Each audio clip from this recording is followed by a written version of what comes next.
بتاتے ہیں کہ ہماری جو ٹیم ہے کچے کے علاقے میں وہ اب اس کے ساتھ ساتھ جو کچے کا علاقہ ہے وہ ہماری ٹیم کے ریڈار پر موجود ہے۔ اب میں آپ کو سمجھاتا ہوں ہماری جو ٹیم اس وقت موجود ہے، ایک تو رحیم یار خان میں ہمارے جو ساتھی ہیں عبید اللہ صدیقی موجود ہیں اس وقت، اور پھر اس کے بعد بیورو چیف جمشید رضوانی اس وقت رجان کے علاقے میں موجود ہیں۔ یہ دو ایسے علاقے ہیں کیونکہ رجان اور راجن پور یہ دو ایسے علاقے ہیں کہ جہاں پر بہت زیادہ جو ہے گینگز موجود ہیں، ڈاکو موجود ہیں اور یہ ہاٹ ایریاز ہیں۔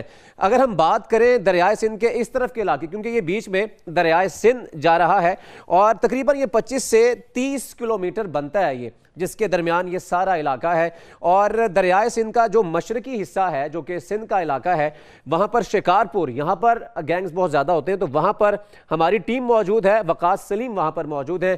ہم ان سے جانیں گے کہ وہاں پر اس وقت کیا صورتحال ہے، کس طرح آپریشن چل رہا ہے، اور سب سے پہلے ہم رخ کرتے ہیں جی جمشید رضوانی صاحب کی جانب۔ تو پی این این کی ٹیم جو ہے وہ اس وقت رجان کے علاقے میں موجود ہے، جہاں پر جمشید رضوانی صاحب بھی موجود ہیں، پولیس وہاں پر آپریشن کر رہی ہے، پولیس کے اعلیٰ افسران بھی موجود ہیں، ان سے بھی ہم ساتھ ساتھ بات چیت کر رہے ہیں۔ تو جمشید رضوانی صاحب سے پوچھتے ہیں کہ یہ آپریشن کہاں تک پہنچا ہے۔ تو رضوانی صاحب ذرا اپڈیٹ کیجیے گا۔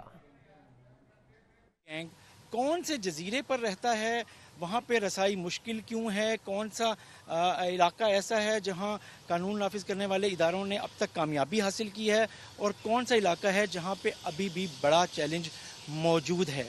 اس حوالے سے ہم بات کریں گے ڈی پی او راجن پور ناصر خان سیال صاحب سے، جو رجحان میں ہیں، اور رجحان ہی وہ علاقہ ہے جو اس کچے کے علاقے کے تمام جو گینگز ہیں وہ اس علاقے رجحان میں جو کچے کا علاقہ ہے اسی میں ہی پناہ لیے ہوئے ہیں، اور اسی میں ہی وہ اپنی جرائم پیشہ جو سرگرمی ہے اس کو جاری رکھتے ہیں۔ یہ مین دریا ہے، یہ اس دریا سے مختلف اس کی برانچز ہیں جن کو ہم لوکل زبان میں وہل کہتے ہیں۔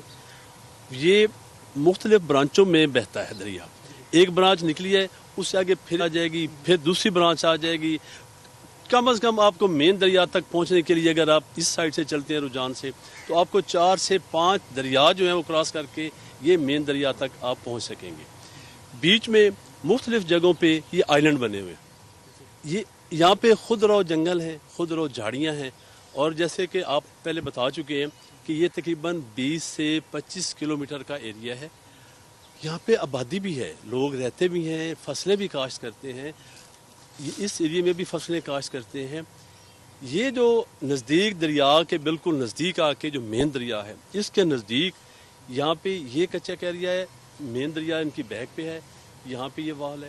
اسی طرح یہاں پہ ایک گینگ ہے، 3-4 گینگ یہاں پہ ہیں، لنڈ ہیں، سودانی ہیں، تلوانی ہیں، اور یہاں پہ عمرانی ہیں۔ اس طرح 4 گینگ اس جگہ پر ہیں۔ اور اگر ہم نیچے آئیں تو یہ یہاں پہ اطاولہ پٹ ہے، یہ عمرانی سے ٹرائب سے ہے۔ اس کے ساتھ نیچے آئیں تو یہ ڈاڈو بنگیانی ہے، یہ یہاں پہ یہ ایک سکھانی قبیلے کا ہے، کابل سکھانی ہے۔ اس کے یہ جو آپ دیکھ رہے ہیں نا یہ ایریا، یہ ان کی مین جو ہے یہ ان کی پناہ گاہ تھی۔ یہ کچا مورو ہے اور کچا جمال ہے۔ یہ عام طور پہ سوشل میڈیا پہ بھی ہے کہ جی پولیس گندم کے دنوں میں ہی یہ آپریشن کیوں کرتی ہے۔ یہ سیزن جو ہوتا ہے نا کماد کی فصل کو کاٹنے سے لے کر گندم کی فصل کاٹنے تک، یہ ایریا جو ہے یہ جو ہے پیریڈ جو ہے اس پیریڈ میں یہاں پہ پانی نہیں ہوتا، یہ لوگوں کو فصل نہیں اٹھانے دیتے، یہ لوگوں سے بتا لیتے ہیں، اس لیے پولیس اس ایریا میں آتی ہے۔ جو بات کی گئی ہے کہ یہ آپریشن اور طویل ہو سکتا ہے۔ ٹھیک ہے، جمشید رضوانی صاحب ہمیں اپڈیٹ کر رہے تھے رجان کے علاقے میں جہاں پر یہ ڈکیت گینگ موجود ہیں اور کارروائیاں کرتے ہیں، اور اسی طریقے سے ہم آپ کو بتا بھی رہے ہیں میپ کے ذریعے، اور ہمیں بتایا گیا کہ یہاں پر آئی لینڈ بھی موجود ہیں، اسی یہ جو دریائے سندھ آ رہا ہے یہاں پر بھی یہ گینگز موجود ہوتے ہیں۔ اب سکھر چلتے ہیں شکارپور، جہاں پر پولیس کا شاہ بیلو اور باکڑ جی کے کچے کے علاقے میں ڈاکوؤں کے خلاف آپریشن جاری ہے، اور پولیس نے ڈاکوؤں کی کمین گاہیں نظر آتش کر کے ہزاروں ایکڑ اراضی واگزار کروا لی ہے، اور اسی بارے میں شکارپور میں ہمارے ساتھ موجود ہیں وقاص سرائی موجود ہے، ہم ان سے بات کرتے ہیں۔ وقاص سرائی بتائیے گا کہاں تک پہنچا ہے یہ آپریشن، اور سندھ پولیس کس طریقے سے یہ آپریشن کر رہی ہے؟